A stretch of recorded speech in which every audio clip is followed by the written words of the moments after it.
Hey everyone, welcome back to the channel.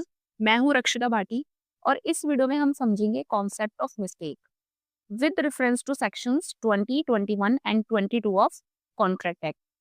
जैसा कि last video में हमने समझा था कि फ्री कंसेंट क्या होती है और हमने ये जाना था कि किसी भी कॉन्ट्रैक्ट में किसी भी पार्टी दोनों में से किसी भी पार्टी के द्वारा दी गई कंसेंट अगर इन्फ्लुएंस्ड होती है बाय कोअर्शन, अनड्यू इन्फ्लुएंस,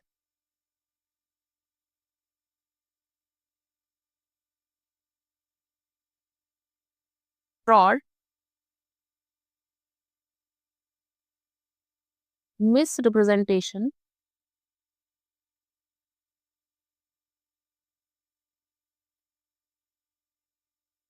या फिर mistake,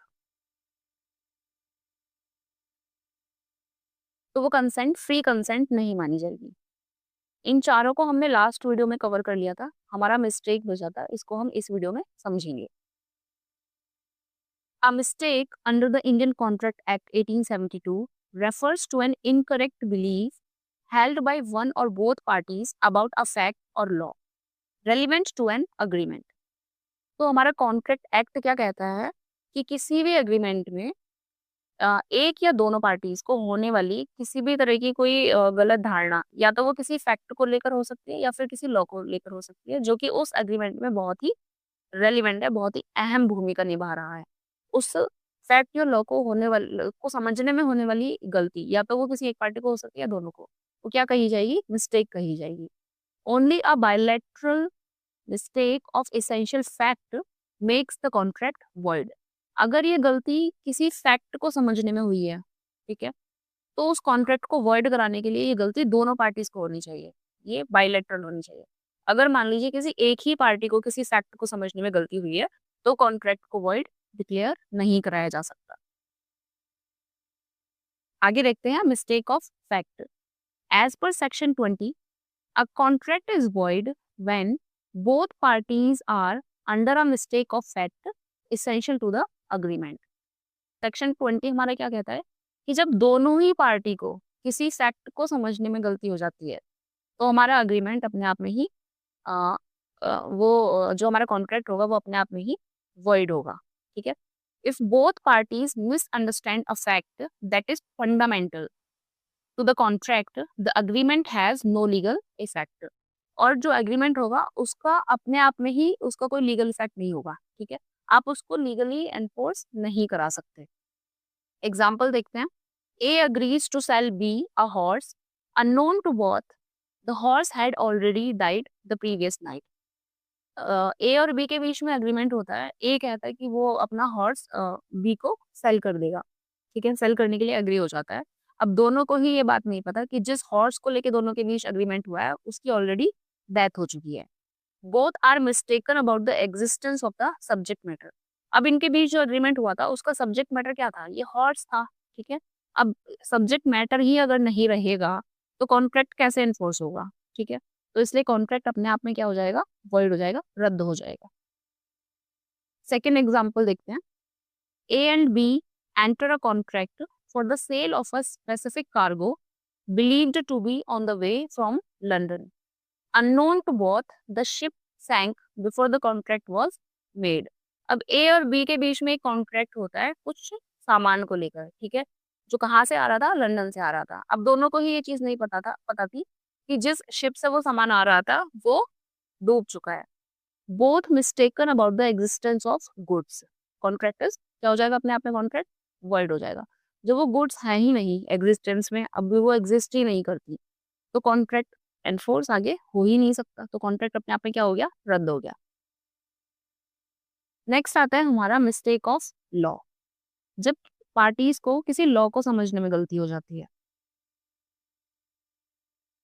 as per section 21, a mistake of law in India does not make a contract voidable. ठीक है। वहीं दूसरी ओर, but a mistake of foreign law is treated as a mistake of fact. अगर parties को किसी लॉ को समझने में गलती हुई है जो कि एप्लीकेबल है इंडिया के अंदर, उस लॉ को अगर समझने में पार्टीज को कोई गलती हुई है, तो कॉन्ट्रैक्ट वॉइडेबल नहीं होगा। वहीं अगर किसी फॉरेन लॉ को समझने में पार्टी से कोई गलती हुई है तो उसको ट्रीट कैसे किया जाएगा, as a mistake of fact के रूप में, ठीक है। और यहाँ पर कॉन्ट्रैक्ट वॉइड कराया जा सकता है। एग्जाम्पल देखते हैं। A and B sign a contract believing that paying a certain tax is optional.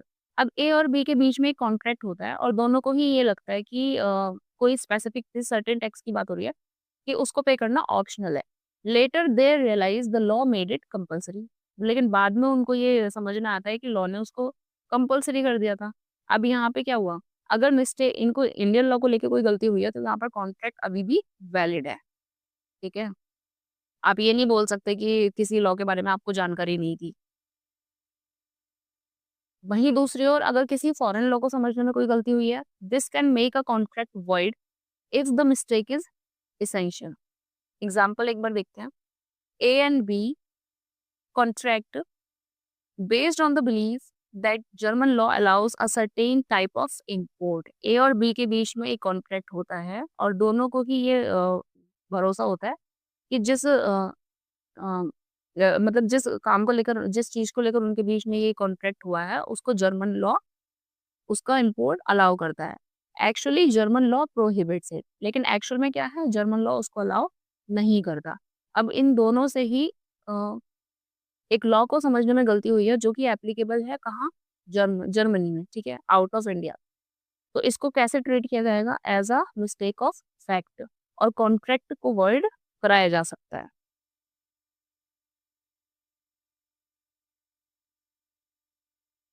Next है हमारा मिस्टेक बाय वन पार्टी।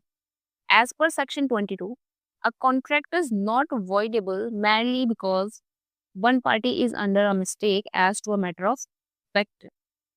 हमने सेक्शन 20 में भी हमने ये पढ़ा था कि अगर गलती किसी एक पार्टी को हुई है किसी फैक्ट को समझने में तो कॉन्ट्रैक्ट हमारा वॉइड नहीं हो सकता, वॉइडेबल नहीं होगा।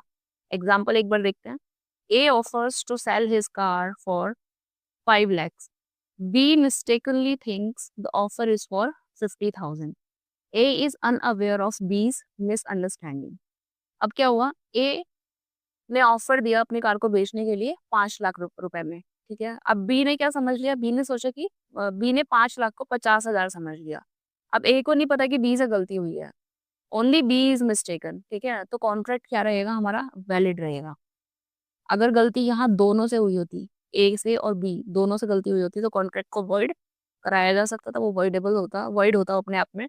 लेकिन यहाँ गलती क्योंकि सिर्फ एक पार्टी को हुई है तो इसलिए कॉन्ट्रैक्ट अभी भी वैलिड रहेगा। Thank you for watching the video. I hope कि आपको ये वीडियो समझ में आई होगी। One more thing, next time be careful while signing a document, कि आप बहुत अच्छे से रीड करके किसी भी डॉक्यूमेंट को साइन करें, क्योंकि अगर कोई गलती हुई तो वो बहुत भारी पड़ सकती है। मिलते हैं नेक्स्ट वीडियो में। Till then take care.